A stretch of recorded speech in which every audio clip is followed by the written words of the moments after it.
Halo teman-teman semuanya, apa kabar? Semoga semuanya dalam keadaan sehat-sehat ya. Nah teman-teman, kali ini saya mau share nih tentang Injil Barnabas. Tentu saudara-saudari semua sudah pernah mendengar bukan Injil Barnabas? Apa itu Injil Barnabas?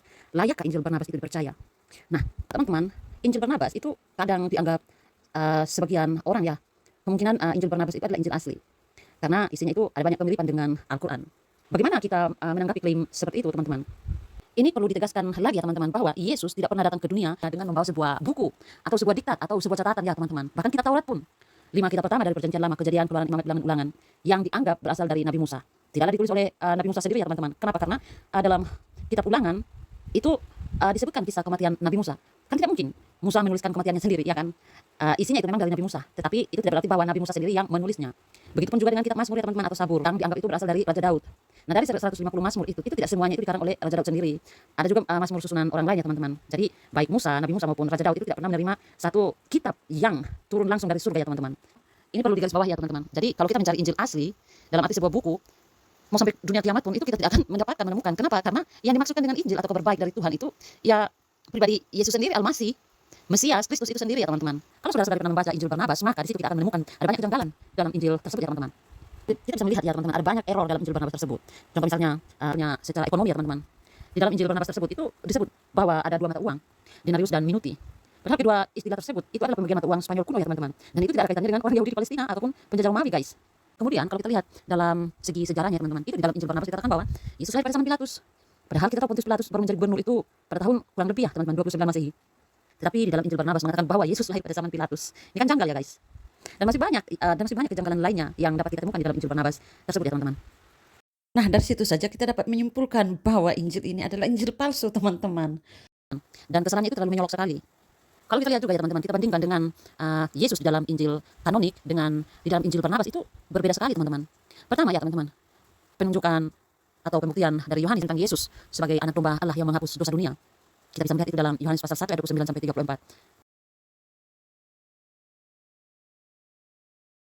Dan itu diganti dengan penunjukan Yesus kepada Muhammad sebagai Mesias. Itu di dalam Injil Barnabas ya guys. Kemudian peristiwa penyaliban Yesus pun itu disangkal. Lalu menceritakan bahwa Yesus sudah diangkat dan diselamatkan oleh para malaikat dan dibawa ke langit ketiga. Lalu disebutkan bahwa Yudas Iskariot diserupakan oleh Allah. Wajah dan suaranya itu mirip Yesus, dan dialah yang disalibkan. Yudas Iskariot lah yang disalibkan.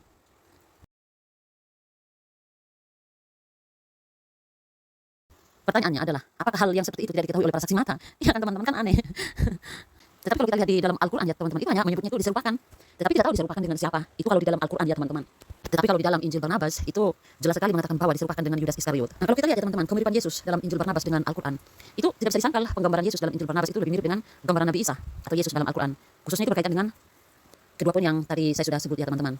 Di mana penunjukan atau pembuktian tentang Yesus sebagai anak domba Allah yang menghapus dosa dunia itu diganti dengan penunjukan tentang Yesus kepada Muhammad sebagai Mesias. Lalu peristiwa penyaliban Yesus itu disangkal dan menceritakan bahwa Yesus itu sudah diangkat dan diselamatkan oleh para malaikat dan dibawa ke langit ketiga.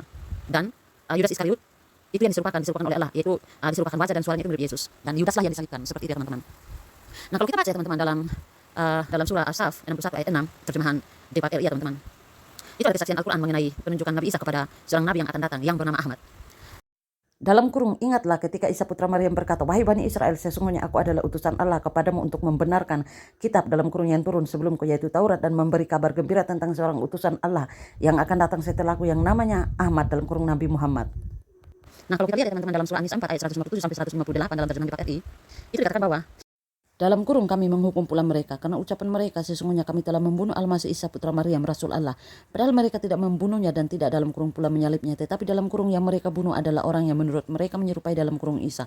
Sesungguhnya mereka yang berselisih pendapat tentangnya dalam kurung pembunuhan Isa selalu dalam keraguan-raguan terhadapnya. Mereka benar-benar tidak mengetahui dalam kurung siapa sebenarnya yang dibunuh itu, kecuali mengikuti persangkaan belaka dalam kurung, jadi mereka tidak yakin telah membunuhnya. Qs An-Nisa 4 ayat 157. Selanjutnya, akan tetapi Allah telah mengangkatnya dalam kurung Isa ke hadiratnya. Allah maha perkasa lagi maha bijaksana. kita lihat ya teman-teman, jelas bahwa Yesus versi Al-Quran, apalagi tentang peristiwa penyaliban Yesus ya teman-teman, itu tentu bersumber dari Injil Barnabas. Nah kalau teman-teman pernah menonton film Sang Mesias atau The Messiah, kita bisa melihat dengan jelas bahwa Yesus versi film tersebut ya teman-teman, apalagi tentang peristiwa penyaliban Yesus ya, itu jelas bersumber dari Injil Barnabas dan Al-Quran. Kenapa ada film-film seperti itu teman-teman? Ya jelas karena sumbernya itu dari Injil Barnabas dan Al-Quran. Coba teman-teman, kalau teman-teman belum pernah nonton film tersebut, The Messiah atau cobalah teman-teman nonton dulu film tersebut. Lalu teman-teman coba bandingkan dengan The Messiah versi Injil kanonik. Nah, kalau saudara-saudari menonton film demi saya, tentu kita akan mengkritisi sejauh mana bisa diterima dan dipercaya. Nah, pertanyaannya adalah, apakah Yesus meramalkan datangnya Ahmad atau Muhammad? Ingat ya teman-teman, kesaksian menjadi valid kalau setidaknya ada dua saksi yang berbeda, yang menyatakan esensi yang sama. Oke teman-teman, apabila di dalam QS Asaf 61 ayat 6 mengatakan, menyebutkan bahwa Nabi Isa menunjukkan atau meramalkan seorang rasul sesudahnya yang bernama Ahmad, Ahmad itu ingat ya artinya terpuji. Pertanyaannya adalah, di manakah bisa kita dapatkan petunjuknya di luar Al-Quran? Kalau hal tersebut benar, maka dalam kitab Injil yang memuat lengkap hidup dan karya Yesus tentu akan mengindikasikan hal tersebut. Tetapi sayangnya, Perjanjian Baru tidak pernah berbicara tentang bahwa akan datang Nabi atau Rasul yang setelah Yesus. Yang ada hanya pada akhir zaman, bahwa Yesus akan datang kembali di dalam kemuliaannya. Saudara-saudara kita yang Muslim, mereka berusaha untuk menghubungkan teks Al-Quran ya teman-teman. Di dalam surah Asaf 61 ayat 6, mereka menghubungkan teks tersebut tentang datangnya seorang Rasul yang bernama Ahmad dengan menunjuk kepada Yohanes pasal 14 ayat 16 ya teman-teman, dan 16 ayat 7.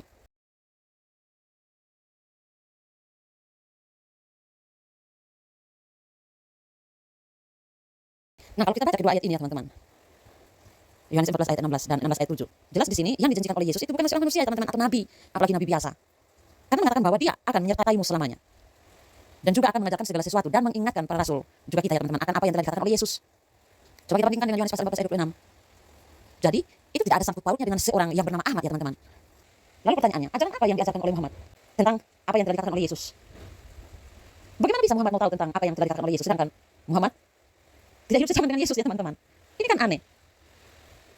Kalau Roh Kudus itu masuk akal ya teman-teman, kenapa? Karena dia adalah Allah. Dia tahu segala sesuatu yang telah dikatakan oleh Yesus. Apapun yang dilakukan oleh Yesus, dia tahu. Kenapa? Karena dia adalah Allah. Bagaimana dengan Ahmad atau Muhammad? Kan aneh ya teman-teman. Kemudian, di dalam ayat itu juga mengatakan bahwa dia akan menyertaimu selamanya. Nah, kalau kita lihat Muhammad itu sudah mati, bagaimana bisa Muhammad menyertai engkau selamanya? Kan aneh ya teman-teman. Kalau memang itu adalah Muhammad, seharusnya Muhammad tidak mati. Dia akan menyertai, Muhammad akan menyertai engkau selamanya ya teman-teman. Tapi buktinya tidak sesuai dengan apa yang ada di dalam Yohanes 14 ayat 16 dan juga Yohanes 14 ayat 26 ini ya teman-teman. Kan aneh ya teman-teman. Itu tidak berbicara manusia. Itu berbicara Allah ya teman-teman. Roh Kudus itu adalah Allah, bukan malaikat. Kalau bagi kalian Roh Kudus itu kan malaikat. Pertanyaannya kepada saudara-saudara kita yang Islam, kalau memang kalian semua mengklaim bahwa dalam ayat ini menubuatkan tentang Muhammad atau Ahmad, pertanyaan saya adalah, kenapa Muhammad mati? Seharusnya dia tidak mati. Seharusnya dia menyertai engkau selamanya. Ini kan aneh ya teman-teman. Kalau kita mau berpikir logis.